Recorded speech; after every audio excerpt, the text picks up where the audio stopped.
What's up? Welcome into your Daily Buckeye Blitz for is this Thursday? Yeah, Thursday, September 4th, 2025. Welcome in.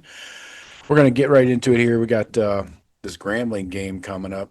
Yeah, what can you say? Anyways, we're talking to Buckeyes players and coaches.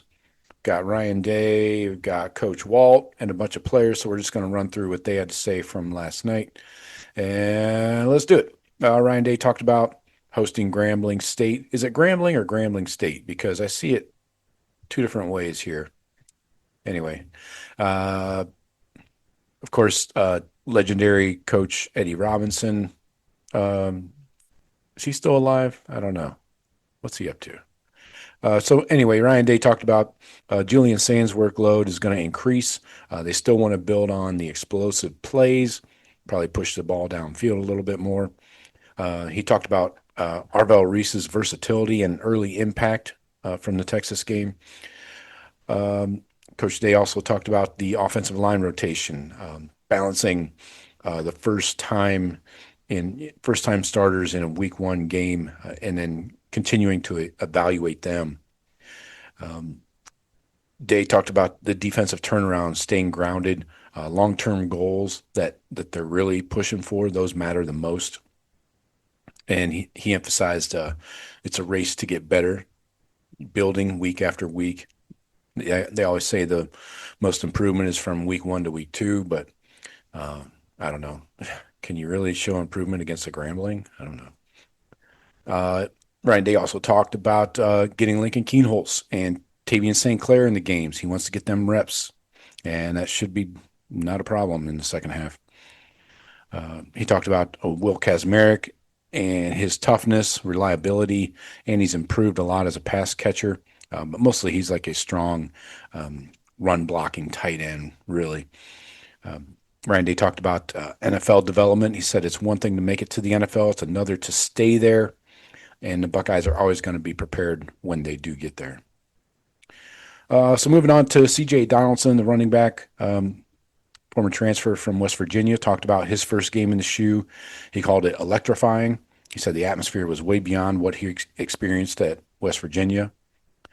What, singing country roads all night long is not exhilarating? Come on. Get with it, CJ. Anyway, he compared Big 12 games versus Texas but this was louder and more intense. And he talked about the 4th and goal stop versus Texas. He said all 11 of us had the mindset we weren't going to be denied. That was the score, not the stop, the 4th down score. And on scoring the first TD of the season, he said it was special, and he celebrated with the O-line and wide receivers. He also praised tight end Nate Roberts, the true freshman. He lined up in the fullback position, a true freshman, getting his only snap of the game in the I formation, and paved the way for Donaldson to punch that one in. But Donaldson talked about the team's identity. He said, we want to be the hardest hitting team, hardest playing team, and grade out a champion every week. He acknowledged some run game struggles versus Texas. He took that on himself, and not the O-line, but we all watched the game, right? It's kind of the O-line in some cases.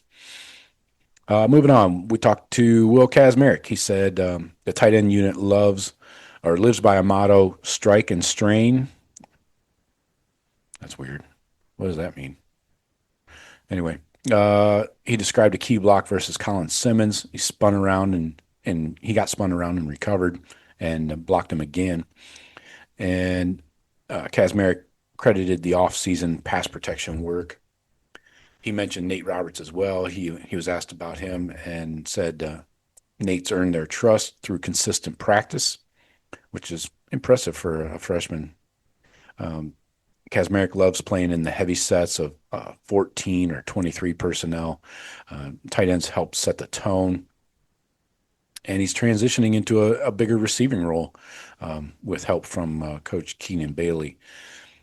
Kacmarek's excited to see Max Clare in the tight end room. He praises his work ethic and route running. Next up, Coach Tim Walton, defensive backs coach. He talked about Jaylen McClain. He said it was an excellent start for Jaylen. His tackling and communication instincts were all highlighted there. Coach Walt talked about developing depth. Devin, Aaron, Bryce, all the guys at that corner position. Lorenzo Styles Jr., he talked about Lorenzo, talked about his breakout performance, versatile. He's not just a nickel. He plays outside of that. And he said the emphasis after Texas is we're on to week 2. He praised the defense's poise and execution in the opener. He said the secondary's experience with Caleb Downs, IGB, and Jermaine allows them to run some more advanced schemes where they can kind of disguise the coverage and things like that. Matthews was a spark. He's vocal, a competitive leader. And Coach Walt talked about the grambling prep. Hopefully he's not gambling.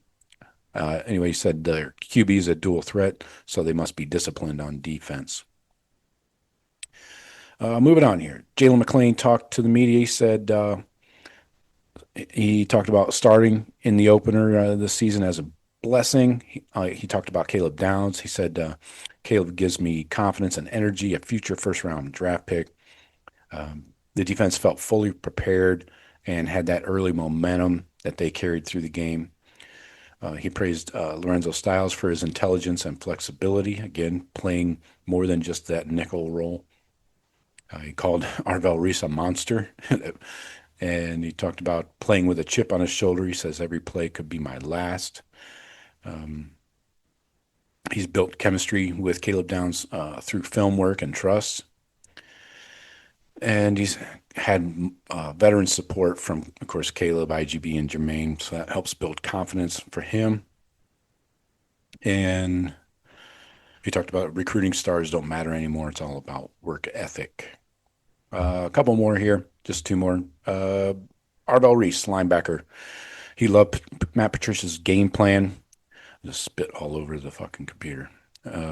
Played multiple roles at linebacker and edge. He lined up all over the freaking field, honestly. He talked about his versatility. He said this defense is more versatile than last year. He's proud to be one of the 8 Ohio-born starters and representing Cleveland Glenville. He was asked about Caleb Downs. Arvell said he calls out plays pre-snap. His IQ helps us play faster. Arvell said he admits he can play faster and wants to clean up closing speed on the edge. He loved Matt Patricia's creativity with multiple fronts. On Sonny Styles, Arvell said he's a smart, instinctive, sideline-to-sideline animal. All right. We need more animals, right? Last guy, Phillip Daniels, right tackle. His first start, he said it was a dream come true. It was surreal for him. He was trash talked by Colin Simmons. Simmons called him trash after the helmet came off, but Daniels responded with poise through his play. He said, we weren't going to be bullied on our home field. Love that mentality. The O-line, entire O-line needs to have that. The crowd reacted to Simmons' penalty.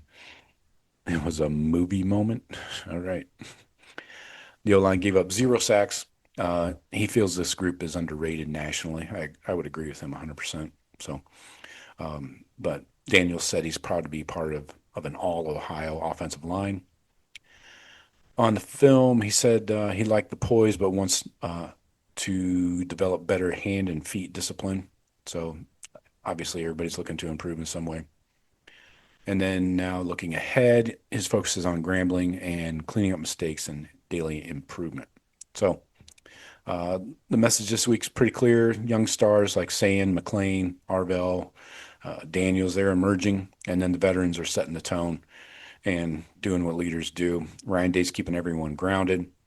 The Texas game was huge, getting that win under our belts, but the focus is on improvement, discipline, and building this team's identity going forward. So that's all I got for you today. Talk to you tomorrow. Go Bucks.